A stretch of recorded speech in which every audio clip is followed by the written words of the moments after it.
해질 무렵 붉은 노을이 병영의 회색빛 콘크리트 벽을 마치 상처에서 번지는 피처럼 섬뜩하게 물들이고 있었다. 사단 연병장 한쪽 구석에 자리한 여군 생활관 복도에는 기이할 정도의 정적이 무겁게 내려앉아 있었다. 막사 뒤편 소나무 숲에서 늦어름의 미지근한 바람이 훔치듯 스며들었지만 그 바람조차 감히 이 숨막히는 침묵을 깨뜨리지 못했다. 그 순간 복도 저편에서 규칙적이고도 단호한 군화 소리가 정적을 가르며 다가왔다. 그 소리의 주인은 오직 한 사람, 헌병대장 강지혁 중령이었다. 그의 전투국에서는 군단 지휘통제실의 서늘한 공기와 이제 막 달려온 지프의 희미한 기름 냄새, 그리고 날카로운 결심의 정전기마저 느껴지는 듯했다. 여군 부사관 전역 신청률 비정상적 급증. 보고서의 그 한 줄이 그의 뇌리를 떠나지 않았고 그는 망설임 없이 불시 점검을 결심했다. 생활관 문이 열리는 순간 묘한 냄새가 그의 코끝을 예리하게 파고들었다. 갓 세탁한 비누향에 희미하게 섞인 오래된 소독약 냄새,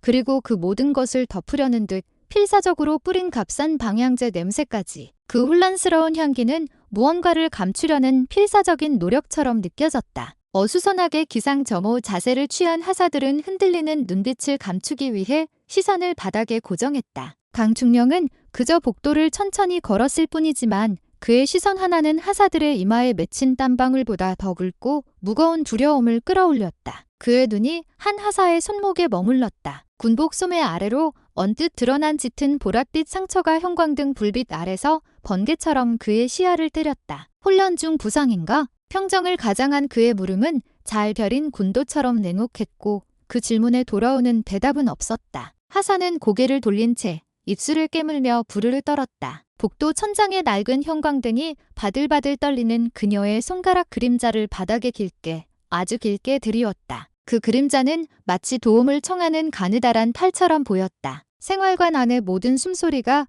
차가운 죄책감처럼 무겁게 가라앉았다. 회색 복도 끝 응급 비품함의 문이 살짝 열려 있었다. 그 틈새로 보이는 거울에 스치는 다른 화사의 목덜미에는 마치 지울 수 없는 낙인처럼 검푸른 족적이 희미하게 번져 있었다. 강중령은 망설이지 않고 생활관 창문을 활짝 열어젖혔다. 그 창으로 서늘한 저녁 바람이 랄칵 쏟아져 들어왔다. 마치 오랫동안 봉인되어 있던 비밀을 한꺼번에 터뜨리려는 듯 바람은 무겁게 쌓인 먼지를 일으켰다. 먼지 입자들이 석양빛을 타고 흩날리는 모습이 마치 공기 중에 흩뿌려진 피멍처럼 보였다. 한 번만 더 묻겠다. 누구 손에 당한 것인가? 침묵은 곧 비명이 되었고 그 비명은 끝내 터져나오는 울음이 되었다. 한 하사가 무너지자 구경꾼처럼 굳어있던 다른 하사들의 눈빛에도 일제히 금이 가기 시작했다. 그 작은 금은 곧 거대한 균열이 되었고 그동안 필사적으로 숨겨왔던 진실의 파편들이 그 사이사이로 새어나왔다. 복도 바닥에 떨어진 눈물방울은 깨진 유리 조각처럼 서늘하게 빛났다. 강중령은 생활관 안쪽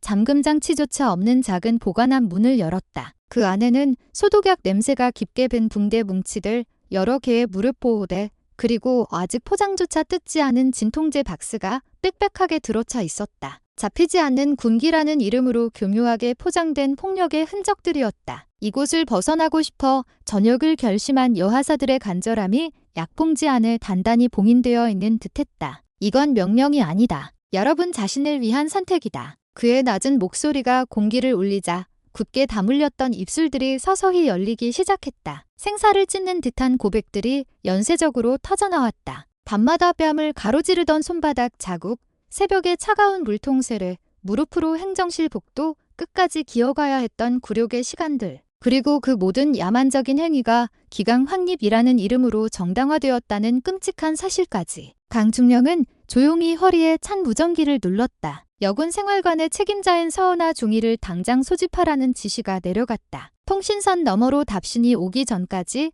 생활관 안의 공기는 폭풍 전야처럼 숨 막히게 고요했다. 그는 창밖으로 시선을 돌렸다. 붉게 물든 하늘 아래 연병장 끝 계양대의 태극기가 땅거미 속에서 힘없이 흔들리고 있었다. 그 흔들림 위로 몇 년 전 상관의 폭력을 애써 덮어두었던 자신의 부끄러운 기억이 냉기처럼 되살아났다. 오늘 절대 또다시 침묵은 없다. 강지혁의 낮은 독백은 그 자리에 있는 누구에게든 보내는 경고와 같았다. 동시에 부대 안에 유령처럼 남용되는 권력의 그림자를 반드시 끊어내겠다는 단호한 선전 포고이기도 했다. 복도 저편에서 다가오고 있을 서중이가 아직 알지 못하는 그녀의 최후가 서서히 그리고 확실하게 다가오고 있었다. 바로 그때 건물 밖 주차장 쪽에서 군용 지프가 급정거하는 날카로운 소리가 울렸다. 생활관 문 앞에 마침내 서은아 중이가 모습을 드러냈다. 팽팽하게 묶어 올린 머리, 한치의 오차도 없이 완벽하게 다려진 전투복, 그리고 서늘한 냉기가 서린 눈빛. 그러나 그녀가 두른 건의의 갑옷 속에는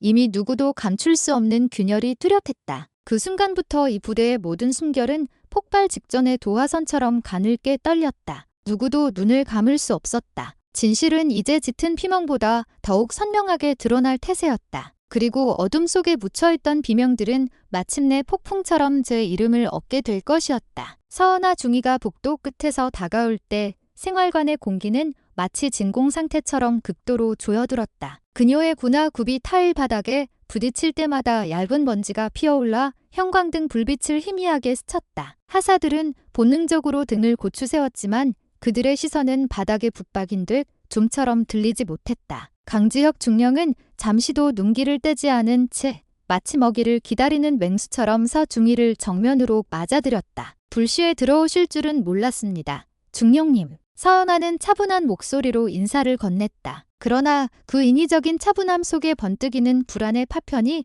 그녀의 혀끝을 스치는 것을 강중령은 놓치지 않았다. 전역률이 비정상적이면 점검은 불시에 와야 의미가 있는 법이지. 강중령은 손목시계를 들어 시간을 확인했다. 그 행동은 단순한 시간 확인이 아니라 지금 이 순간부터 모든 것이 기록될 것이라는 무언의 압박이었다. 서중희의 시선이 그의 작은 움직임에 따라 미세하게 흔들렸다. 그는 먼저 복도 창가로 다가가 커튼을 완전히 젖혔다. 미처 쓰러지지 않은 황혼빛이 복도를 붉게 물들이며 쏟아져 들어왔다. 갑자기 밝아진 빗줄기 아래 하사들의 얼굴과 팔에 남은 멍자국은 더욱 선명하고 끔찍하게 드러났다. 서중희의 표정이 돌처럼 굳었다. 서중희, 이 부대에서 오늘까지 전역 신청서를 내고 나간 여하사가 몇 명인지 정확한 숫자를 말해봐. 공식 집계로는 7명입니다. 비공식적으로 상담만 받고 있는 인원은 다시 확인해 보겠습니다. 내가 이미 확인했네. 13명이더군. 서중희의 눈썹이 경미하게 경련했다. 그녀의 시선은 하사들의 얼굴을 빠르게 훑었지만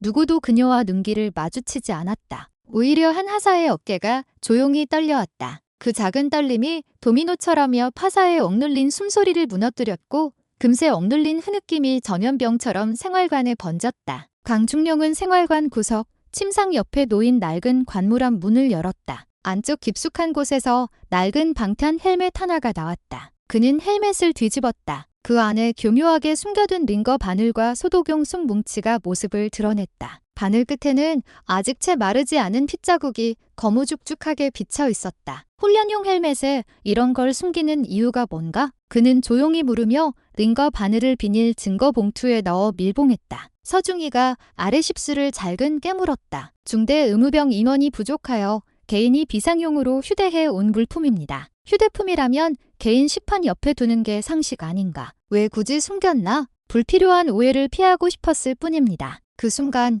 침상 맨 끝에서 아주 조그만 신음이 새어나왔다. 새로 전입 온 지 2달밖에 되지 않은 이수진 하사가 붕대로 칭칭 감싼 손목을 움켜쥐며 고통스러운 숨소리를 삼키고 있었다. 하얀 붕대 사이로 붉은 핏자국이 번져 있었지만 그녀는 어떻게든 소리를 내지 않으려 안간힘을 쓰고 있었다. 강중령의 시선이 이 하사에게 잠시 머물렀다. 의무실에 가지 않은 이유가 뭐지? 이 하사는 눈을 질끈 감았다가 떨리는 목소리로 간신히 답했다. 의무실에 보고하면 더 혼날까 봐 무서웠습니다. 그 순간 서중희의 눈이 번개처럼 이 하사를 향해 쏘아졌다. 무언가 말하려 입을 열려던 그녀를 강중령이 손짓으로 제지했다. 이 하사, 언제 다친 건가? 이틀 전 저녁 생활관 정리 시간이었습니다. 누가 다치게 했나? 이 하사는 고개를 저었지만 그 뒤에서 모든 것을 지켜보던 박서연 하사가 더는 참지 못하고 울음을 터뜨렸다. 중인님이 단 2음절이었으나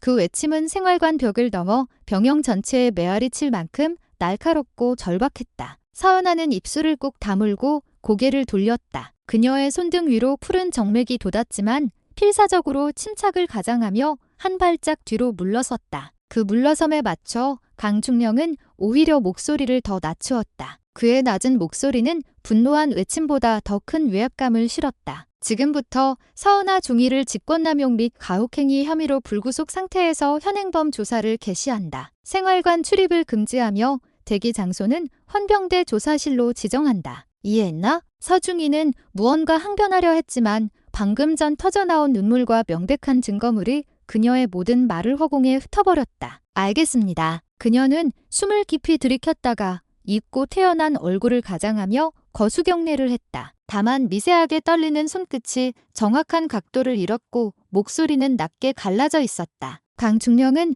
하사들에게로 시선을 돌렸다. 오늘 이후 누구도 혼자 울지 않는다. 부당한 상명하복은 상명하복이 아니다. 내가 책임진다. 그의 말에 대답 대신 여기저기서 안도와 서름이 뒤섞인 깊은 숨이 터져나왔다. 무너진 긴장 위로 복도, 형광등이 희미하게 하고 울었다. 그 미세한 진동음 속에 억눌려 있던 진실이 서서히 고개를 들고 있었다. 그리고 서은아가 걸어나간 텅 빈 복도에는 파열된 절망 대신 조용한 희망이 잔등처럼 비쳐들었다. 아직은 희미했지만 그것은 분명히 존재하는 빛이었다. 서은아 중위가 헌병대 조사실로 호송된 직후 강지혁 중령은 피해 하사 전원을 즉시 의무대 진료실로 이동시켰다. 진료실에는 여군 의무장교와 간호장교가 미리 대기하고 있었고 헌병 수사관 2명은 의료진 뒤편에서 사진 기록과 진단서 확보를 동시에 진행했다. 붕대를 풀자 오랫동안 숨어있던 상처들이 햇빛에 바른 낡은 종이처럼 선연하게 드러났다. 팔뚝과 어깨에 시퍼런 피멍,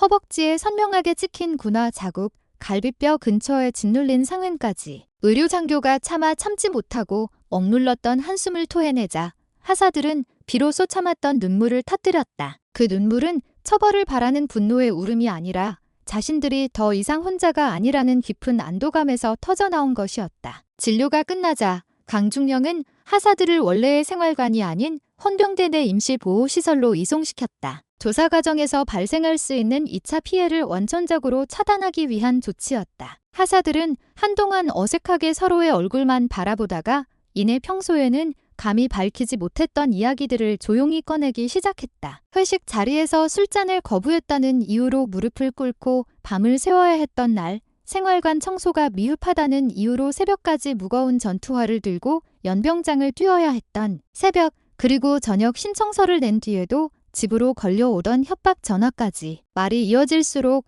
켜켜이 쌓였던 공포는 분노로 변했고 그 분노는 다시 한번 굳은 결심으로 굳어졌다. 누구도 다시는 침묵하지 않겠다. 그 시각 헌병대 조사실에서는 서은아 중위가 간단한 신체 검사와 함께 지휘봉, 휴대전화, 개인 기록물 전부를 제출하고 조사석에 앉아 있었다. 그녀는 혐의를 완강히 부인하며 모든 것이 군 기강 확립을 위한 정당한 지도였다고 반복해서 주장했다. 그러나 수사관이 디지털 포렌식으로 복원된 통화 기록과 문자 메시지를 모니터에 띄우자 그녀의 얼굴빛이 서서히 하얗게 바래기 시작했다. 하사들에게 보낸 강압적인 메시지, 소문내면 내 군 생활 끝나는 줄 알아라와 같은 명백한 협박성 문구, 사적인 모임에서 동료 간부와 구타를 정당화했던 대화 기록까지 모두 저장되어 있었다. 서중위는 차가운 의자 등받이에 몸을 밀착시키며 말끝을 흐렸지만 녹음기는 쉼없이 돌아가고 있었다. 문제는 이 폭력이 단순히 서중위 개인의 일탈이 아니라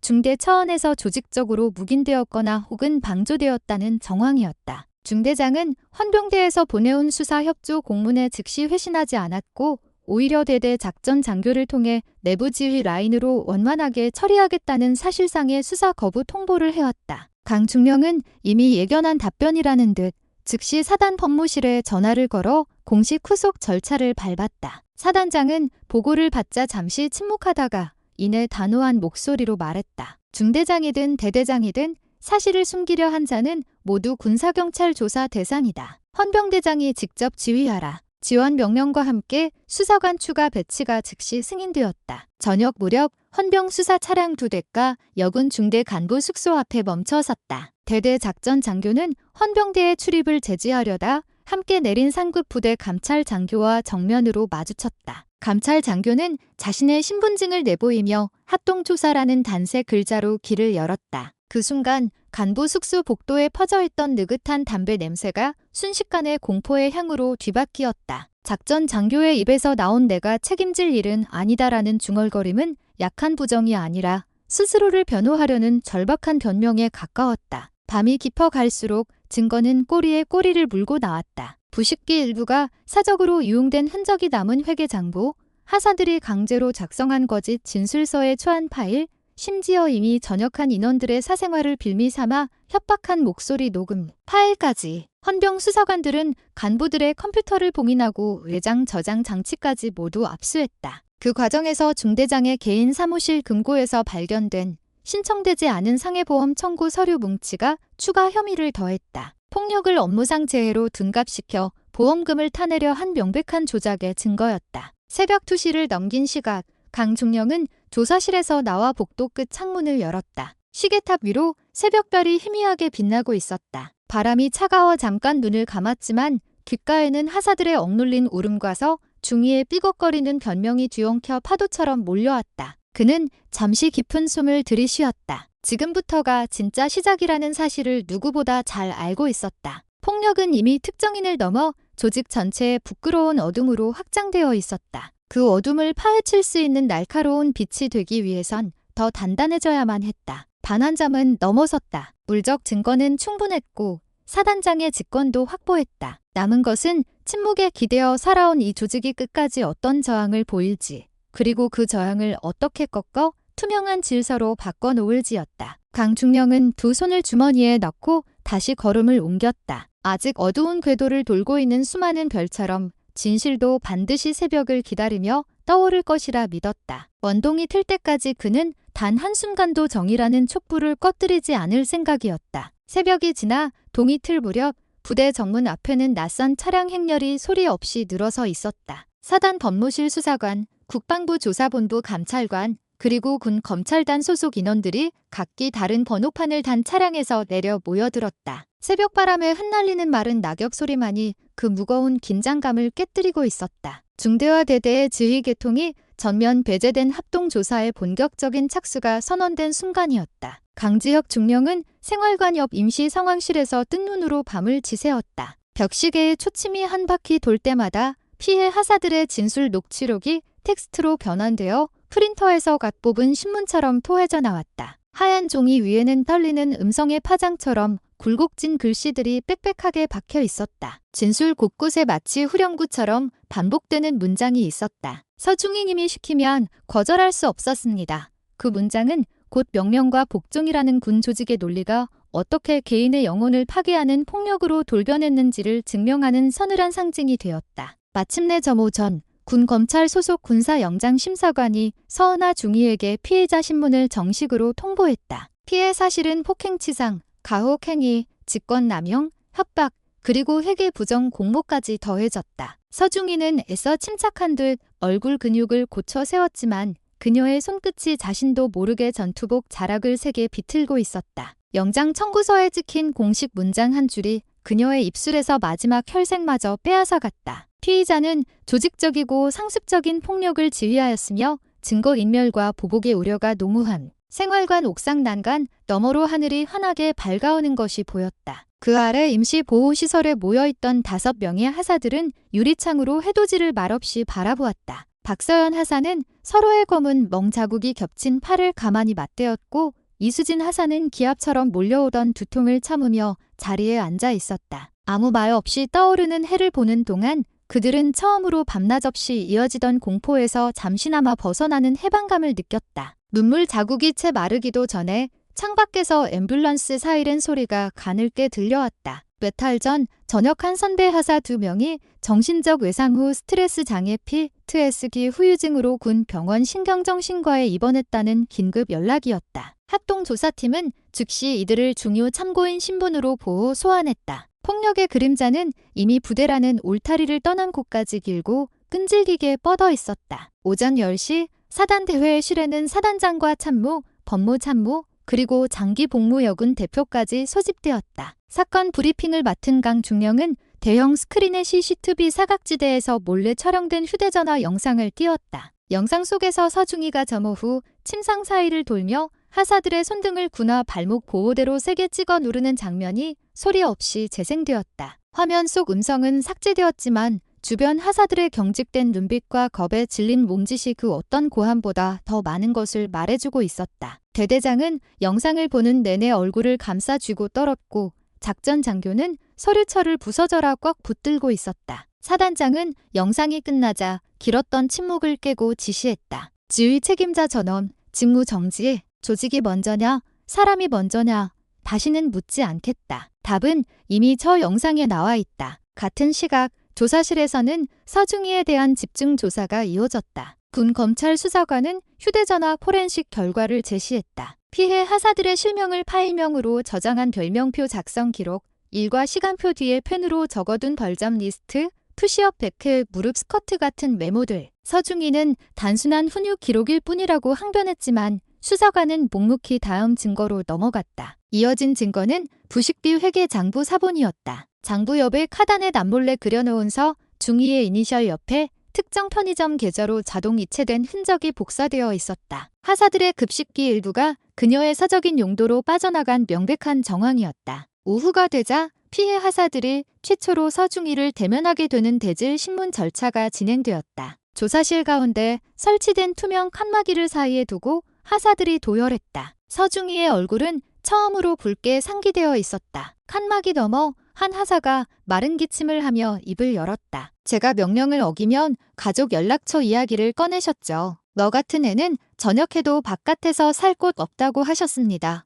그 목소리는 투명한 칸막이를 세차게 울렸다. 이수진 하사가 이어서 말했다. 중위님, 저는 훈계를 들은 게 아닙니다. 참다 못해 맞다가 기절했습니다. 하나둘 이어지는 폭로 속에서 서중희는 더 이상 시선을 어디에도 두지 못했다. 빳빳하던 그녀의 상체가 마치 칸막이 벽에 기대듯 위태롭게 흔들렸다. 그녀가 마지막으로 내뱉은 말은 지금껏 자신을 지탱해 온 그릇된 믿음이 깨지는 순간의 허탈함에 가까웠다. 군기가 이렇게 무너질 줄은 몰랐습니다. 그러나 하사들은 더 이상 울지 않았다. 그들 뒤에 서 있던 헌병 수사관이 묵묵히 녹음기를 멈추며 선언했다. 피해자 신문 종료. 피해자 보호 조치와 심리 상담 치료 절차를 즉시 시행한다.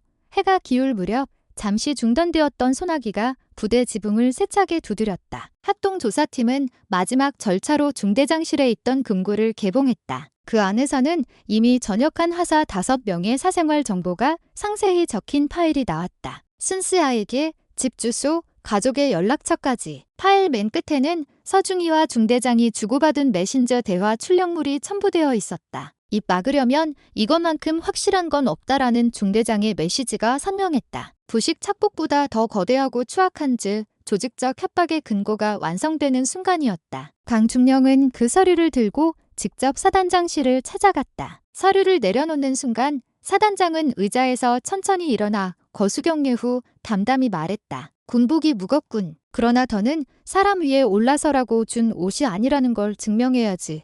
그 한마디로 사건은 사단장이 직접 주관하는 공개 감찰로 전환되었다. 더 이상 경영이라는 울타리 안에서만 다룰 문제가 아니었다. 밤 10시 헌병대 구금시설 앞 수갑을 찬 서은아, 중희가 조용히 안쪽 복도를 걸어갔다. 번쩍이는 형광등 아래 그녀의 그림자가 길게 늘어졌다가 점점 짧아졌다. 그에 맞춰 폭력으로 쌓아 올린 그녀의 권위는 빠르게 허물어졌다. 철창 안으로 들어가는 마지막 순간까지 그녀는 뒤돌아보지 않았다. 아무도 배웅하지 않았고 아무도 시선을 피하지 않았다. 침묵 대신 하사들의 짧은 숨소리 사이로 작지만 또렷한 의지가 맑게 번져나갔다. 우리가 끝까지 증언하겠습니다. 철문이 닫히고 자물쇠가 잠기는 소리가 차갑게 울릴 때 창밖 신호등 불빛이 철창 사이로 파고들어 작은 별빛처럼 반짝였다. 그 빛은 고난 뒤에 반드시 새벽이 온다는 희미하지만 분명한 증표 같았다. 군법 회의가 일주일 앞으로 다가오자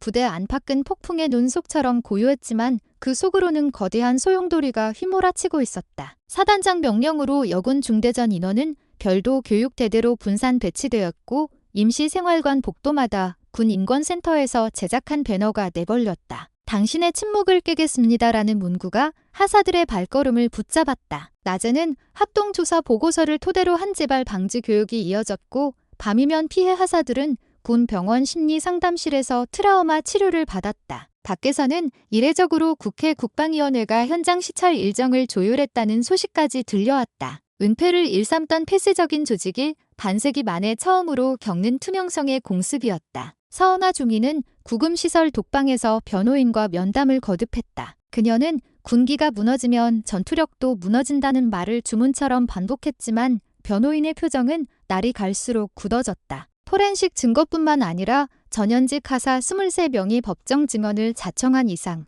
형량 협상만이 유일하고 현실적인 선택지였다. 그러나 서중희는 진술 번복만을 요구하며 테이블을 엎었다. 그 완고함조차 권위의 기생에 살아남으려 했던 그녀의 마지막 단단한 껍질 같았다. 한편 강지혁 중령은 기무부대 시 아이대정부 출신 인권교육 강사를 특별 초청해 전체 간부 세미나를 열었다. 빔 프로젝터 화면에는 상명하복과 인권, 어디까지가 명령인가 라는 묵직한 제목이 떠 있었다. 슬라이드가 한 장씩 넘어갈 때마다 대대장과 중대장들의 시선이 바닥으로 무겁게 깔렸다. 특히 금고에서 협박 파일이 나온 중대장은 강의가 끝나기도 전에 자리에서 일어나 헌병대 조사실로 자진 출석했다. 조직이 더 이상 보호막이 되어주지 못할 때 가장 먼저 무너지는 것은 스스로의 죄책감임을 증명하는 장면이었다. 저녁 생활관 뒤편 작은 성당에서는 자발적인 촛불 미사가 열렸다. 피해 하사 5명과 취사병, 의무병 등 36명의 병사들이 모여 각각 초 하나씩을 밝혔다. 우리가 서로를 지키자는 짧은 기도의 촛불이 일제히 흔들렸다. 바람이 불면 꺼질까봐 손바닥으로 불씨를 감싸는 모습이 마치 서로의 상처를 조심스럽게 덮어주는 듯했다. 그 작은 빛들은 생활관 창문 틈으로 새어나와 밤하늘의 희미한 별처럼 떠올랐다. 같은 시각 사단 법무실 지하 문서고에서 강중령은 이수진 하사가 맡겼던 피 묻은 손목 붕대를 비닐 백에서 꺼내 직접 증거봉인 라벨을 붙이고 있었다. 그때 뒤에서 낮은 발소리가 다가왔다. 사단장 보좌관이었다. 그는 절차상 보고를 마친 뒤 조심스럽게 물었다. 중령님, 이 사건이 앞으로 중요한 선례가 되겠습니까? 강중령은 봉인된 서류함을 캐비닛에 밀어 넣으며 대답했다. 누군가는 처음 문을 열어야 선례가 되고 선례가 쌓여야 제도가 됩니다. 오늘이 그 시작이라면 충분히 감당할 가치가 있죠. 그 말에 보좌관은 묵묵히 거수경례를 했다. 작은 행동이었지만 그것은 부대 문화가 보이지 않는 곳에서부터 바뀌고 있다는 첫 번째 신호탄이었다. 밤 11시 구금시설 초소 근무병이 기록장을 넘기다 말고 창문을 바라보았다. 멀리 생활관 쪽에서 날아온 촛불빛이 잔잔한 물결처럼 어른거리고 있었다. 근무병은 그것이 단순한 불빛이 아니라 군복 속에 숨겨진 수많은 고통과 용기가 모여 만든 하나의 간절한 신호임을 느꼈다. 그리고 어느새 자신도 모르게 등 뒤에 굳어있던 묵직한 침묵의 갑옷을 벗어 던지고 있었다. 새벽이 가까워 올수록 부대는 전에 없이 조용했다. 그러나 그 조용함은 폭력을 덮어두던 무거운 침묵이 아니라 스스로의 상처를 정면으로 마주한 뒤 찾아오는 고요한 정적에 가까웠다. 느리지만 확실하게 오래된 쇠덩이 문이 안쪽에서부터 녹슬고 있었다. 그 문이 완전히 열리는 날, 이곳엔 더 이상 두려움이라는 이름표를 달고 복무하는 군인은 없으리라. 군법회의 당일 새벽, 방수 천막이 둘러쳐진 연병장 귀퉁이에서 소나기가 하얗게 쏟아졌다. 빗소리 속의 대형 법정 막사는 적막했지만 안쪽 공기는 숨막힐 듯 뜨거웠다. 피고석엔 서은아 중위가 앉아 있었고 재판부 맞은편으로는 피해 하사 16명이 일렬로 착석했다. 방청석에는 군 인권센터 변호인단, 국방위원회 보좌관, 그리고 언론풀 기자단이 자리를 채웠다. 수십 개의 눈동자가 동시에 깜빡일 때마다 법정의 등불이 미세하게 흔들렸다. 기소장 낭독이 끝나자 군 검찰이 첫 증인으로 이수진 하사를 불렀다. 이 하사는 목에 두른 보호대를 고쳐 세우고 증인석에 섰다. 목소리는 작았지만 문장 끝마다 또렷하게 점을 찍었다. 생활관 복도에서 맞았던 첫날 밤, 기절하려는 순간 서중희가 귓가에 속삭였다는 말을 그는 끊어지지 않게 이어갔다. 군 검찰이 녹취 파일을 틀자 스피커에서 억눌린 비명과 신음이 기계음처럼 번졌다. 수많은 목이 동시에 침을 삼키는 소리가 방청석에 무겁게 퍼졌다. 변호인은 교전 상황에 대비한 강도 높은 훈육의 일환이었다고 주장했다. 그러자 군 검찰은 포렌식 결과와 영상 증거, 의료진의 진단서를 한 번의 증거로 제출했다. 스크린에 확대된 상처 사진들이 번갈아 뜨자 서중희는 잠시 눈을 감았다 뜨며 고개를 돌렸다. 법정 안 공기가 눅눅해질 만큼 침묵이 길어졌다. 재판장이 물었다. 피고 측 반박 있습니까?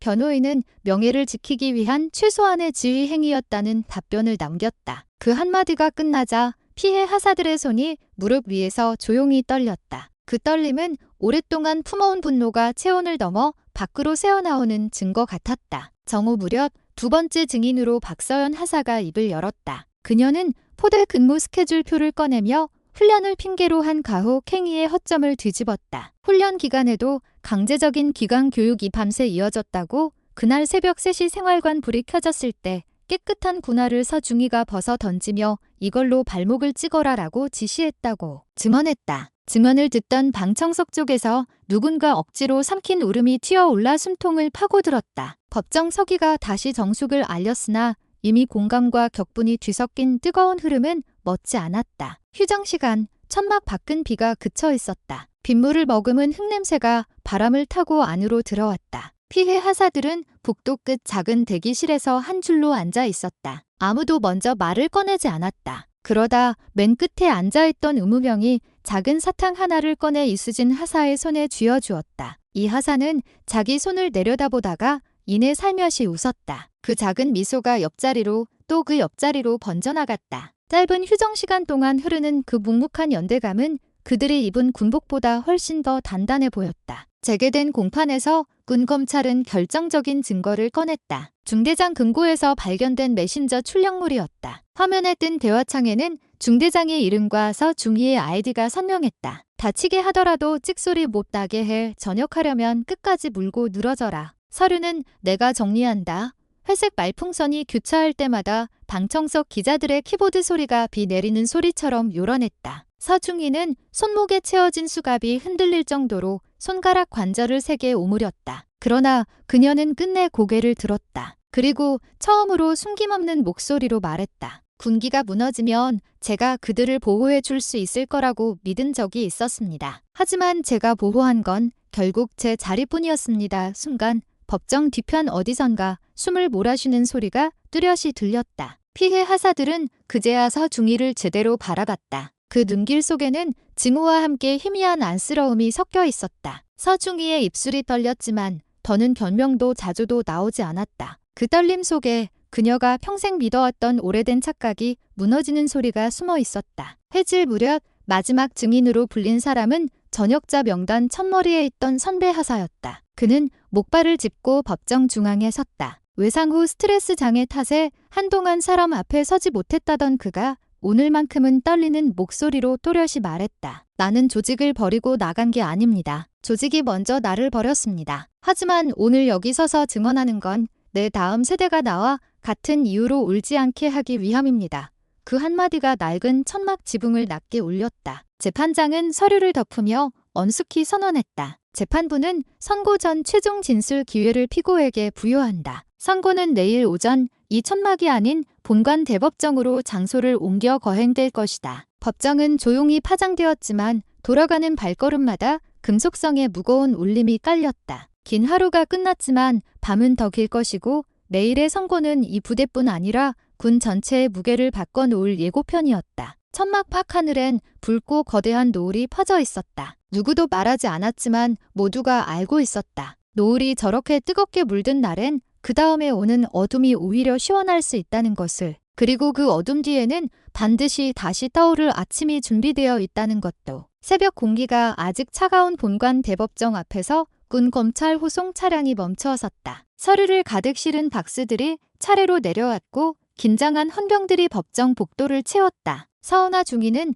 회색 구류복 위에 전투복 상의를 걸친 형태로 입장했다. 어제보다 한층 수척해진 얼굴에 모든 시선이 모였지만 그는 단 한 번도 고개를 들지 않았다. 방청석에는 전날 법정을 가득 메웠던 기자들 대신 국회 국방위원회 여당 간사와 군 인권단체 대표가 자리했다. 선고를 기다리는 정적은 군가를 대신해 법정을 가득 채웠다. 재판장이 들어오자 모두가 일어섰다. 나무 망치 소리가 3번 울린 뒤 재판장은 선고문을 읽어 내려갔다. 서은아 전 중위에게는 징역 2년 6개월과 군형법상 과혹 행위 및 직권남용에 대한 추가 벌금형이 선고되었고 군사재판 절차에 따라 현역 복무가 즉시 중지되었다. 사건을 묵인한 중대장에게는 징역 1년 2개월의 집행유예 2년이 선고되면서 지휘 책임자 직위 해제 명령이 뒤따랐다. 방청석 뒤편에서 짧은 탄식이 터져 나왔으나 이내 다시 고요가 덮었다. 피해 하사 16명은 의자에 정자세로 앉아 있었지만 손등 위엔 가느다란 떨림이 이어졌다. 그 떨림 속에는 안도와 허탈,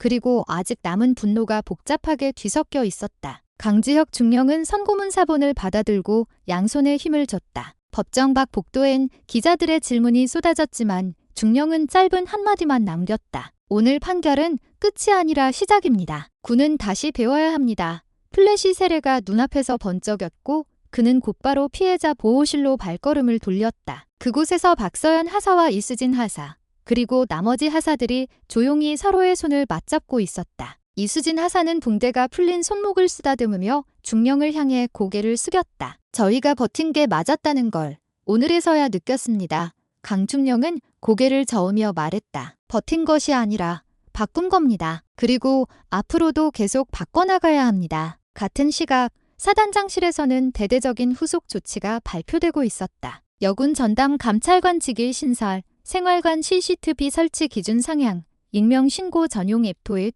그리고 초급 간부 리더십 평가에 군 인권 항목을 핵심 지표로 반영한다는 결정이었다. 사단장은 참모회의에서 단호히 말했다. 군기가 억압의 이름으로 휘둘릴 때 군대는 이미 군대가 아니다. 절차와 존중이 빠진 명령은 범죄다. 그 문장이 끝날 때마다 참모들의 메모가 빠르게 이어졌다. 군단 법무실에서는 이번 사건을 모델로 한 교육용 시나리오를 장군에 배포하기로 결정했다. 오후 늦게 부대 소강당에서 비공개 기자회견이 열렸다. 피해 하사 대표로 박서연 하사가 연단에 섰다. 카메라 플래시보다 더 눈부신 조명 아래 그는 또렷한 목소리로 말했다. 우리는 군복을 벗을 생각이 없습니다. 그러나 군복 뒤에 숨은 폭력과는 끝까지 싸울 것입니다. 그리고 오늘 그 첫걸음을 내디뎠습니다. 종이를 넘기는 소리조차 들리지 않을 만큼 고요한 가운데 기자들은 묵묵히 고개를 끄덕였다. 마지막 질문이 끝났을 때 박 하사는 희미하게 미소를 지었다. 그 미소는 두려움 대신 확신으로 채운 새로운 군 생활의 시작을 알리고 있었다. 해가 기울 무렵 생활관 뒤 작은 성당에서는 다시 촛불이 켜졌다. 어제보다 2배로 많은 병사들이 자리했고 의무병과 장기 복무 간부들도 함께했다. 초 하나씩의 불을 붙이는 동안 누군가 맨 앞에서 조용히 기도를 이끌었다. 오늘 우리가 얻은 건 판결문 한 장이 아니라 서로를 지킬 수 있다는 약속입니다. 바람 한 점 없는 여름밤, 촛불이 고요히 일렁였다. 불빛은 생활관 창문마다 투명한 금태를 두르며 흔들렸다. 밤이 깊어 강중령은 사단장실에서 마지막 보고를 마친 뒤 헌병대 건물 옥상으로 올라갔다. 시원한 바람이 땀에 젖은 전투복을 스쳤고 머리 위 검은 하늘에는 별이 드문드문 박혀 있었다. 멀리 생활관 창에 점처럼 박힌 촛불들이 별빛과 맞물려 반짝이고 있었다. 그는 주머니에서 작은 수첩을 꺼냈다. 첫 장에는 수년 전 부사관 폭행 사건 때 써내려갔던 구절이 그대로 적혀 있었다. 진실이 드러나는 순간까지 단 한 걸음도 물러서지 않는다. 수첩을 덮으며 그는 혼잣말처럼 중얼거렸다. 다음엔 더 빨리, 더 깊이 막아내야 한다. 새벽 3시 촛불은 하나둘 꺼졌고 생활관은 고요해졌다. 하지만 그 고요함은 더 이상 숨죽인 두려움의 그림자가 아니었다. 대신 오랫동안 자신들을 묶고 있던 쇠사슬을 끊고 나서야 찾아오는 맑은 어둠이었다. 멀리 동쪽 하늘이 희미하게 푸른 빛으로 물들기 시작했다. 얼마 지나지 않아 붉은 첫 햇빛이 막사 지붕을 어루만질 것이다. 그리고 그 빛이 부대 전체에 완전히 퍼질 때 여군 생활관에서는 새로운 경례 소리가 울려 퍼질 것이다. 그것은 무릎을 꿇지 않고도 서로를 존중할 수 있다는 그들이 새로 배운 군기의 목소리일 것이다. 여름이 지나고 가을 첫바람이 부대 담벼락을 스칠 무렵 여군 생활관 앞산 뒤밭은 작은 현판식이 준비되었다. 현판에는 인권 리더십 교육 센터라는 글씨가 새겨져 있었고 그 아래 작은 문구가 사람들의 눈길을 끌었다. 우리는 서로를 지킨다. 피해 하사 16명이 직접 고른 문구였다. 현판을 덮은 천을 걷자 잔잔한 박수가 일어났고 박수 사이사이에 섞인 숨죽인 울음이 바람에 스며들었다. 박서연 하사는 새로 배치된 생활관 상담실에서 주기적으로 동료들의 이야기를 기록하고 있었다. 그녀는 초급 간부 교육 과정에 포함된 피해자 관점 리더십 워크숍의 첫 강사로도 나섰다. 강의가 끝나면 후배 하사들이 다가와 조용히 묻곤 했다. 선배님, 만약 비슷한 일이 또 생기면 어떻게 해야 합니까? 박 하사는 늘 같은 대답을 해주었다. 혼자 판단하지 말고 우리에게 오면 돼. 이수진 하사는 군 병원 심리 치료를 마치고 부대 스포츠 동아리에서 재활 트레이너로 활동하기 시작했다. 처음엔 매트 위에 서는 것조차 두려워했지만 어느 틈엔가 그는 동료 병사들의 자세를 고쳐주며 환하게 웃고 있었다. 땀 냄새가 배어있던 고통스러운 복도는 이제 서로의 등을 두드려주는 건강한 훈련장이 되었다. 사단 전체에 도입된 익명 신고 앱은 예상보다 빠르게 효과를 드러냈다. 부대 곳곳에서 폭언과 갑질 신고가 실시간으로 올라왔고 인권 감찰관들은 즉시 현장 확인에 나섰다. 처음엔 또 감시냐며 눈치를 주던 일부 간부들도 시간이 지나자 예전 같으면 그냥 덮였을 일이 이제는 바로 잡히는구나라는 말을 흘리기 시작했다. 작지만 확실한 변화였다. 사단장은 매주 월요일 오전마다 인권 브리핑을 직접 주재했다. 부대장들이 돌아가며 사례를 보고했고 강지혁 중령은 헌병대 대표로 재발 방지 현황을 공유했다. 보고가 끝날 때마다 사단장은 잊지 않고 덧붙였다. 군기는 사람을 세우는 울타리여야 한다. 절대로 사람을 짓누르는 장벽이 되어서는 안 된다. 서은하 전중위는 교정교육대에서 모범 수용자로 지내며 장기 인권교육 과정을 이수하고 있다는 소식이 들려왔다. 언론에는 가끔 폭력 한부의 몰락이라는 자극적인 제목으로 그녀의 근황이 다뤄졌지만 본관 자료실 책장 맨 아래에는 그녀가 손으로 빼곡히 적은 반성문과 교육 기록이 조용히 보관되고 있었다. 그 문서 앞에 붙은 라벨에는 단순한 서류 번호 대신 변화의 출발점이라는 글귀가 적혀 있었다. 가을비가 잠시 그친 오후 생활관 뒤 성당에서 다시 촛불 모임이 열렸다. 이번엔 남군 병사들과 간부들도 함께 자리했다. 서로 다른 계급장이 촛불빛 아래에서 반짝였고 등받이 없는 의자에 삼삼오오 둘러앉은 얼굴들은 유난히 평화로워 보였다. 이수진 하사가 홀로 서서 짧게 말했다. 우리가 겪은 일은 잊을 수 없습니다. 하지만 잊지 못할 기억이 다른 누군가의 방패가 되어준다면 그 기억이 가진 의미는 분명 달라질 겁니다. 촛불이 일제히 흔들렸다. 그 불빛은 더 이상 두려움을 숨기기 위한 가림막이 아니라 서로를 환하게 비추는 등불이었다. 며칠 뒤 합동참모본부는 군내 가혹행위 근절 종합대책을 발표했다. 사단장, 여단장급 이상 지휘관들에게는 사건 보고 누락 시 자동 보직 해임 조항이 신설되었고 모든 부대의 초급 간부 평가표에는 인권 소통 항목이 가장 높은 가중치로 들어갔다. 뉴스 속 앵커는 이를 기념비적 조치라고 불렀지만 생활관 복도에 서 있던 하사들에게 그 변화는 TV 화면보다 훨씬 더 가까운 곳에서 실감나게 다가왔다. 회색 벽에 걸린 스케줄 보드맨 위에 누군가 파란 잉크로 적어놓은 글귀. 오늘도 안전하게, 내일은 더 당당하게. 누군가 써붙인 낙서였지만 그 말이 곧 부대의 새로운 규율이나 다름없었다. 늦가을 바람이 막사를 스칠 때 강지혁 중령은 헌병대 사무실 불을 끄고 복도를 걸었다. 벽에 걸린 단체 사진 속에서 피해 하사들과 수사팀, 인권 감찰관들이 함께 웃고 있었다. 그는 사진 앞에 잠시 멈춰 섰다. 사진 속 그는 카메라를 향해 서 있으면서도 옆자리 하사들의 어깨를 자연스레 감싸고 있었다. 그 순간을 떠올리며 그는 조용히 속삭였다. 진실을 지키는 일은 결국 사람을 지키는 일. 밖으로 나오자 밤하늘의 별이 촘촘했다. 먼저 사라질 줄 알았던 생활관의 촛불은 이제 별빛과 구분되지 않을 만큼 자연스러운 풍경이 되어 있었다. 생활관 창문마다 흘러나오는 은은한 전등빛이 차가운 공기 속에 포근하게 번지고 있었다. 그는 하늘을 올려다본 뒤 모자를 고쳐 쓰고 경례 자세를 취했다. 누군가를 향한 경례라기보다는 앞으로 지켜야 할 모든 군인들의 존엄과 다가올 변화의 시간을 향한 경례였다. 바람이 그의 전투복 자락을 스치며 지나갔다. 그 바람엔 더 이상 오래된 고통의 냄새가 없었다. 대신 새로운 군기가 품은 약속, 서로를 존중하는 목소리가 바람을 타고 멀리 퍼져나가고 있었다. 겨울, 첫눈이 내리던 날, 부대 전광판에 새로운 구호가 전등됐다. 진실은 군기를 세우고 존엄은 전우를 지킨다. 그 문구를 바라보며 박서연 하사는 조금 웃었다. 이제 눈을 마주친 동료들은 어색하게 시선을 피하지 않았다. 생활관 복도마다 붙은 신고 안내 포스터는 더 이상 위협이 아닌 안심의 표식이 되었고 신병교육대에서 막 전입 온 신참들은 선임 하사가 들려주는 이야기를 맹목적인 공포가 아닌 진지한 경청으로 받아들였다. 그럴 때마다 박 하사는 속으로 중얼거렸다. 우리가 버틴 시간이 결코 헛되지 않았다. 봄이 오자 사단 본부와 파단의 작은 기념비가 세워졌다. 이곳에서 침묵을 깬 모든 이에게 경의를 바친다. 이름 없는 돌에 새겨진 짧은 문장 앞에 누가 꽃다발을 두었는지는 아무도 모른다. 그러나 지나가는 병사들은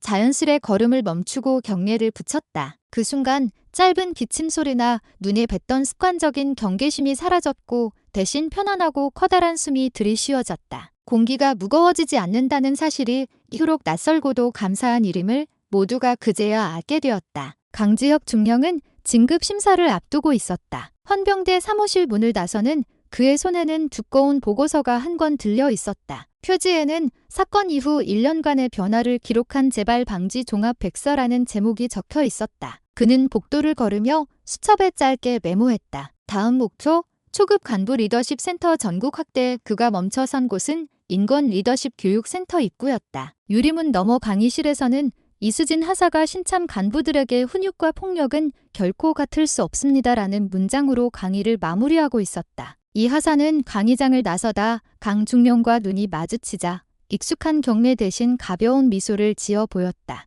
침묵이 아닌 미소가 상호 존중의 새로운 신호가 된 순간이었다. 그날 저녁 생활관 뒤 성당에는 어김없이 촛불이 켜졌다. 이번엔 어떤 의식도 선언도 없었다. 촛불 둘레에서 병사들은 초콜릿을 나누어 먹고 기타를 튕기며 노래를 흥얼거렸다. 하모니가 조금 삐걱거려도 누구 하나 웃지 않았다. 별빛보다 낮고 따뜻한 불빛 아래 그들은 서로의 어깨에 가볍게 기대어 앉았다. 촛불이 바람에 흔들릴 때마다 과거의 상처 자국이 잠시 드러났다가 이내 희미해졌다. 상처는 완전히 사라지지 않았지만 이제는 서로를 밝히는 등불의 일부가 되었다. 밤이 깊어질 즈음 강중령은 한 발짝 뒤에서 그 광경을 바라보다가 조용히 모자를 벗어 가슴에 품었다. 저 멀리 화단의 기념비를 비추는 가로등 불빛이 눈처럼 고요히 내려앉고 있었다. 그는 속으로 경례를 올렸다. 이름 없이 떠난 이들, 아직 돌아오지 못한 이들, 그리고 오늘 여기 남아 서로를 지키는 모든 전우에게. 바람이 스쳐 지나가며